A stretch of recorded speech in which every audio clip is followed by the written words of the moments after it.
Selamat pagi, Assalamualaikum warahmatullahi wabarakatuh. Waalaikumsalam warahmatullahi wabarakatuh. Sekarang hari Kamis jam 7. Ini kalau di Indonesia jam 11 nih, hampir jam 11, 6.50. Kalau di Indonesia itu jam 10.50. Saya ketemu senior saya Masya Allah. di Masjidil Haram, namanya Mas Arif Susanto. Dan sebenarnya saya WA ini udah 2 hari yang lalu.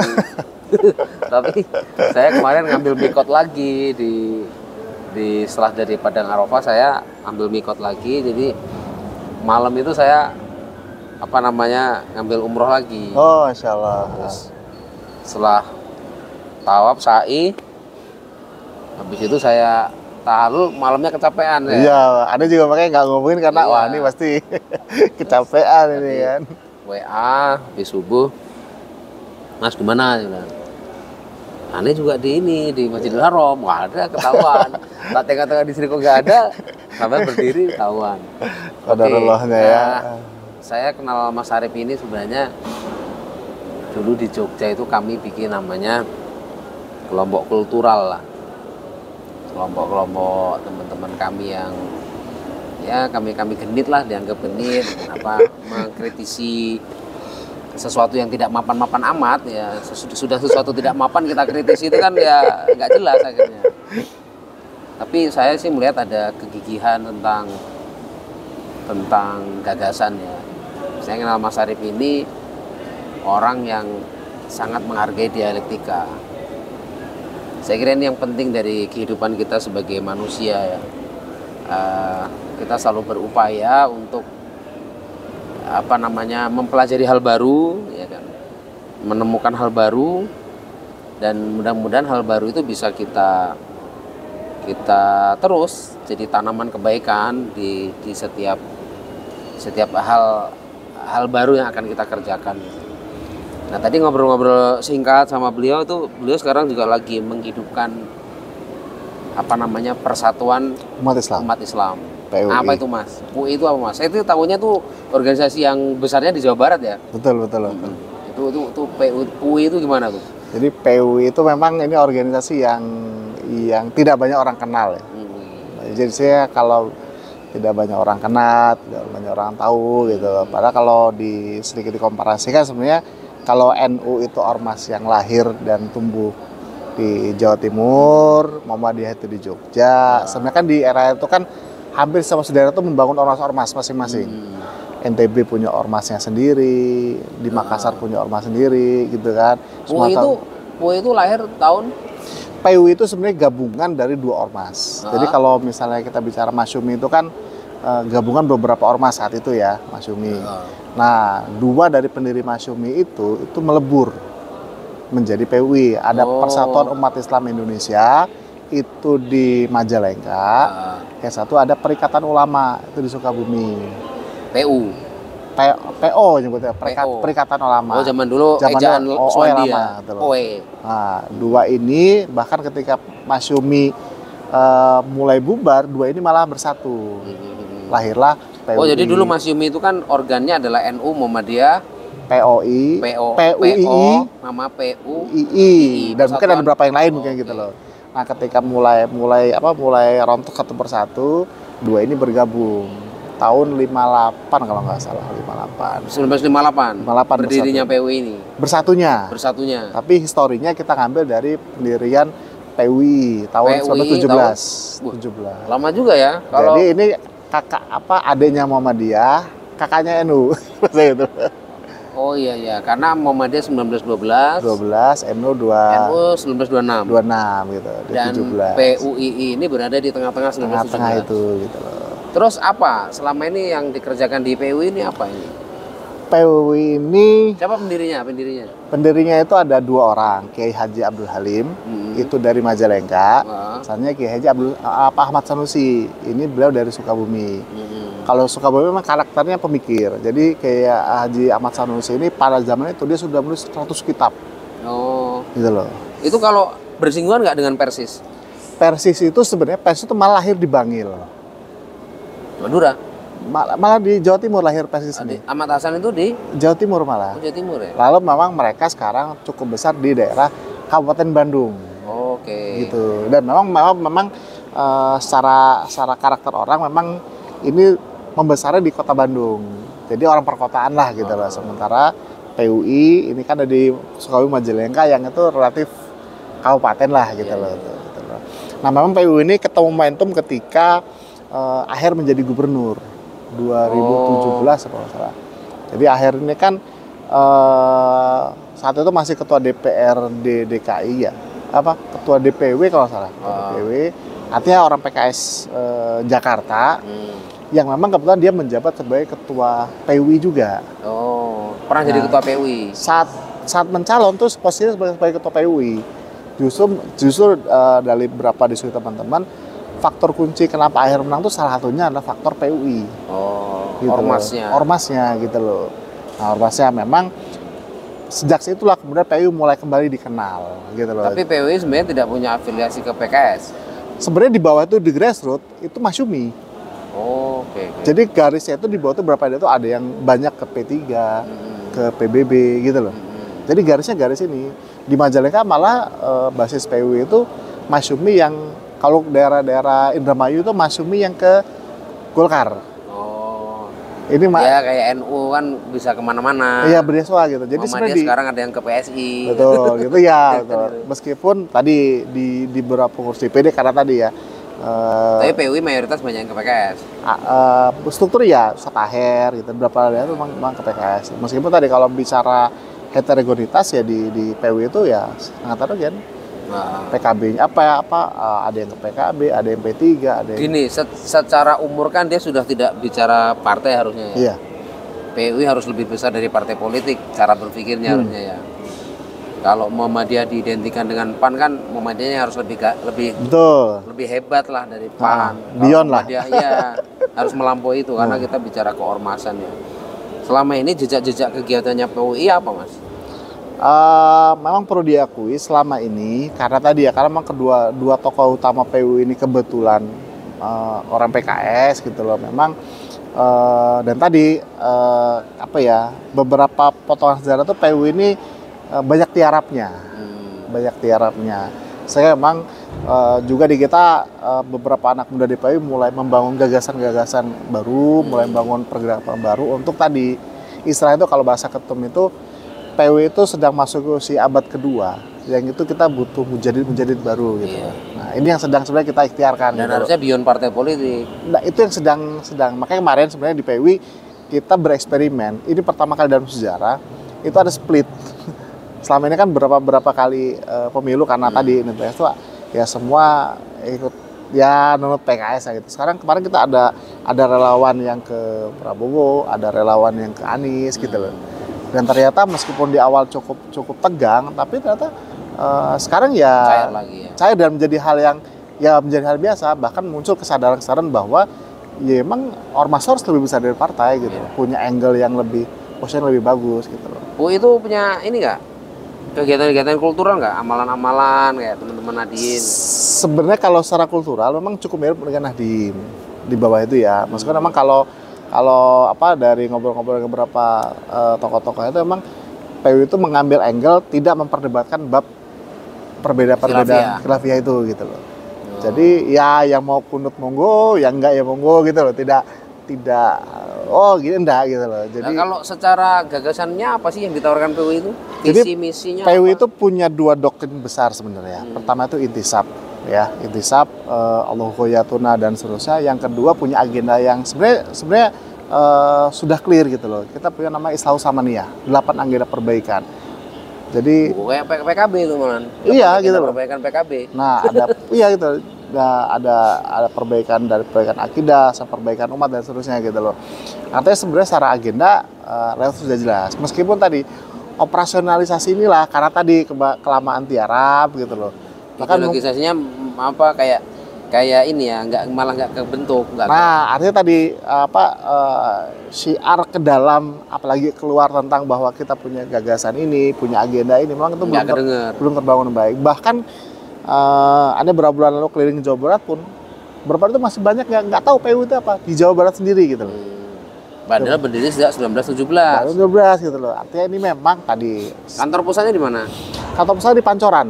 Oh, mana di Jakarta? Di Jakarta, Pancoran itu di belakang Smesco lah. Ketua sekretaris ada di situ. Ketum sekretaris di situ gitu loh. Nah, memang PR gitu. Artinya organisasi ini memang masih butuh banyak banyak pemikir, banyak penggerak macam-macam.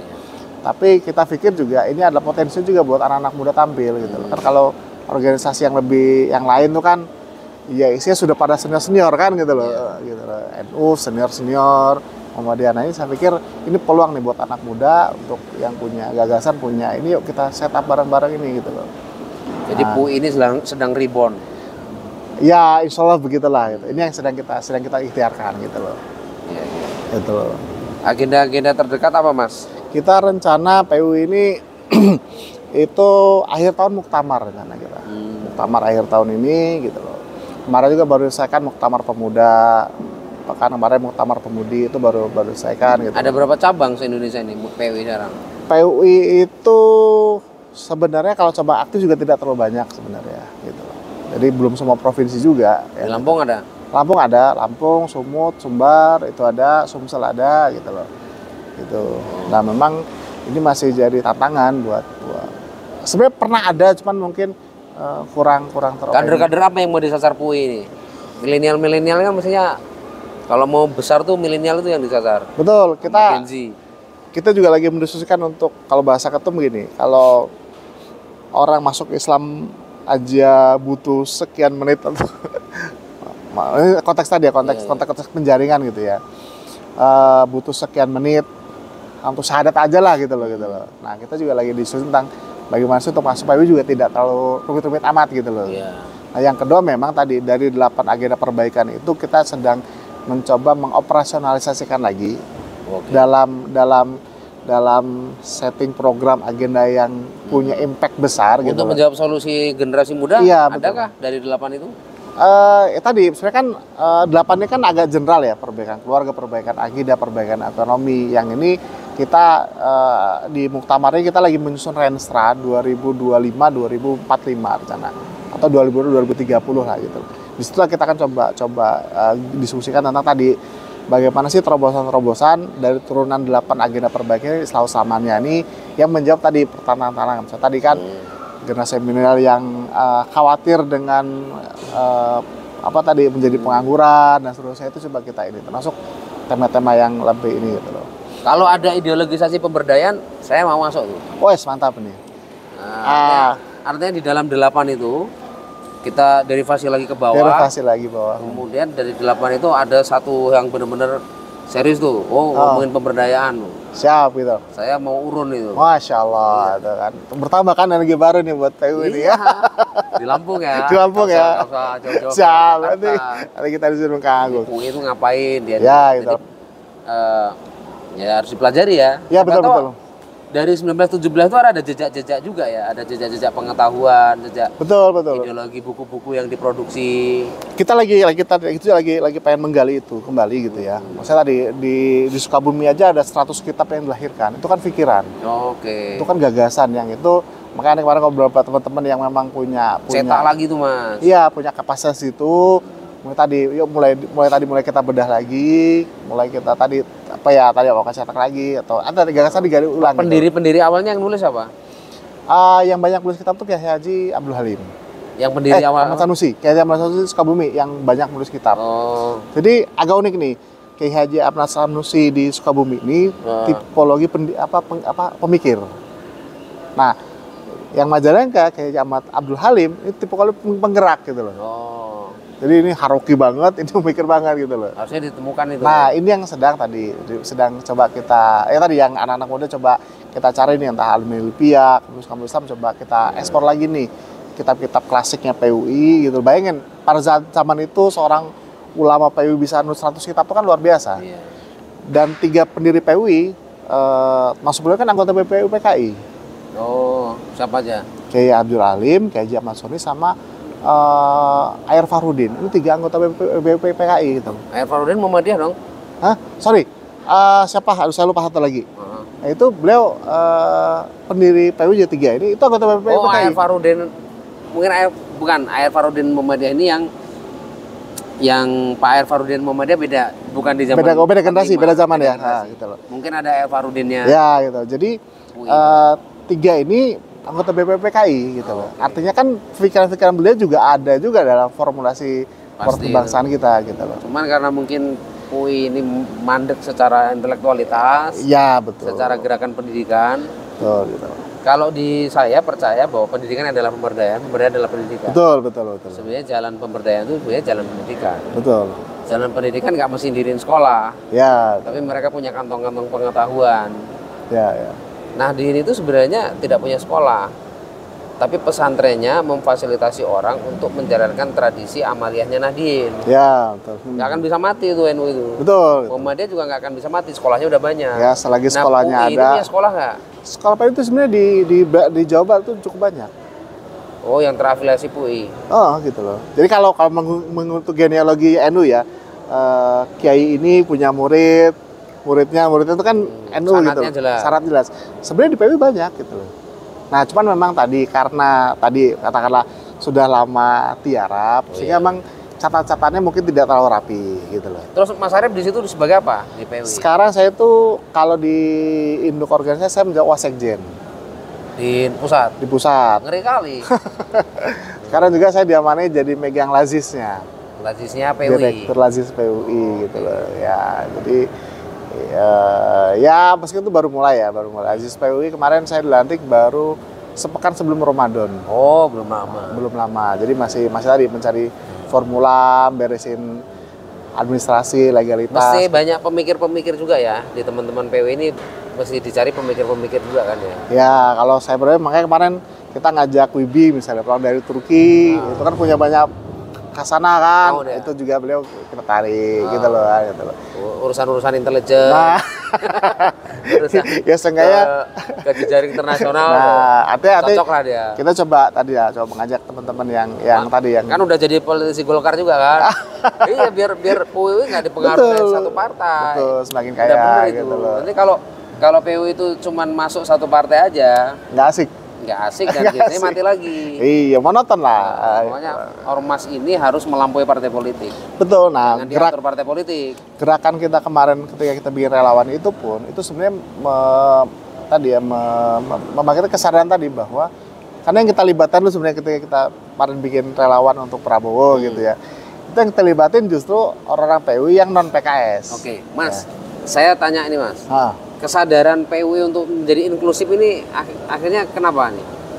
Sebenarnya tadi sejarahnya pun dari awal sebenarnya inklusif. Oh, inklusif. Sejarah awalnya gitu loh. Bahwa beberapa periode terakhir itu banyak orang PKS yang menjadi pimpinan.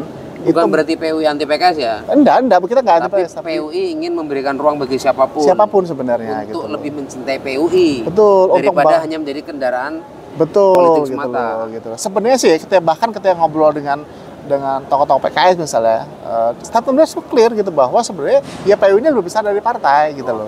Bahwa kemudian ada tokoh PUI, pimpinan PUI yang menjadi partai, itu membuat ada stereotip, ada image begini, seolah-olah padahal enggak gitu. Di bawah itu beberapa daerah tuh ada yang tokoh P3, tokoh PDIP gitu, tokoh Golkar gitu. Di bawah yang penting dia menghidupkan PUI.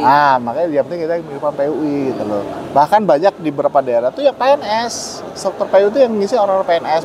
Jadi tidak harus orang partai. Enggak gitu loh. Nah, kan orang-orang yang benar-benar ingin mewujudkan 8 agenda perbaikan. Agenda perbaikan dari yang di.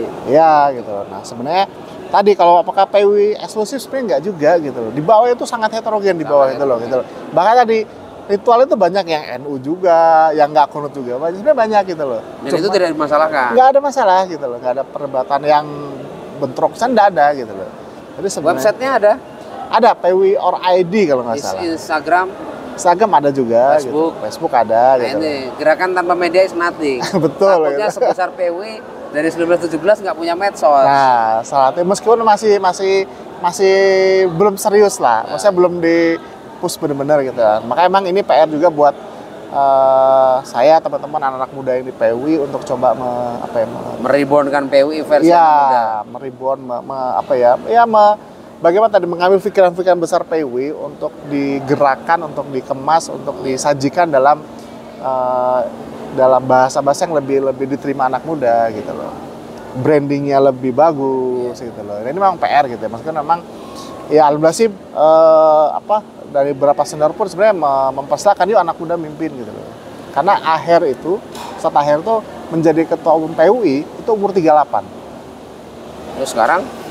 Gitu loh. Maksudnya sekarang ketua senior gitu. Artinya sekarang ketuanya kan bukan beliau. Bukan beliau. Artinya beliau sebelum jadi gubernur Jawa Barat, itu gubernur Jawa Barat 42 kalau nggak salah.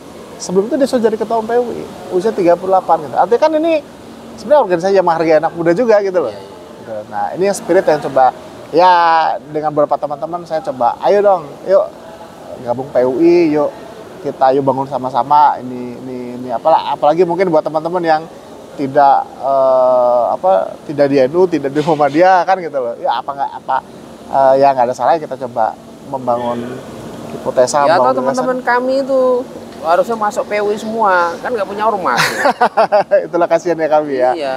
Ya itu sedang kita siapkan landasannya lah gitu loh. Kita juga tidak ingin kemudian misalnya terlalu dominan kaminya atau image-nya terlalu kami banget sehingga menyinggung perasaan yang lain-lain. Kita juga nggak ingin terlalu ya kok kami arogan, nggak gitu juga gitu. Bahwa tadi siapapun berhak masuk, saya pikir itu juga spirit di keluarga besar PUI gitu. Tapi kan akan offset juga kalau soal dikamikan enggak gitu loh. Makanya dengan Tom Arya juga kita godain, ayo mantan ketum PBH ini kan ayolah gabung dan seterusnya gitu loh.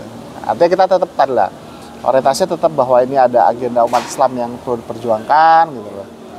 Itu yang menjadi pikiran utama kita gitu. Dan ya saya juga berapa kali ngobrol teman-teman, di Lampung ada gerakan bagus nih gitu di Payungi. Itu juga bisa diinspirasi buat teman-teman bahwa begini loh model pemberdayaan, begini model men-setup gerakan dari nol, dari yang nothing itu kecil. Gitu.